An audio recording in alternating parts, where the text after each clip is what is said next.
Unapata mtoto ako boarding. Hiyo sio kitu kigeni, mtoto ako boarding.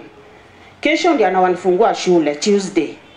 Leo ndio mtoto anavaa uniform na baba eti anamsindikiza kuenda shule. Hata ile newsletter yenye anapewa kutoka shule wakifunga, mama hawezi kuonyeshwa.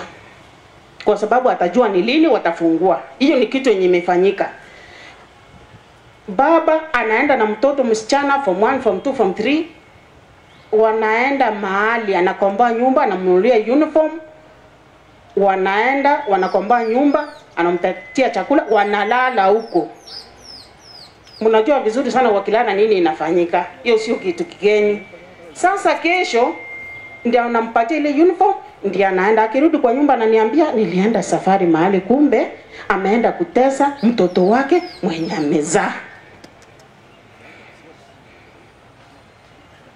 Tukipata wakati hayo maneno tunaweka vizuri sana. Na wakati ninapata wanawake mahali, wakati nawapatia maneno kama haya, ninawaambia wanawake, na wewe wacha kununa kuanzia Monday mpaka Friday kwa nyumba. Kwa 7 ukinuna si atarudi aende mahali watu wanacheka. Thank you so much, manager.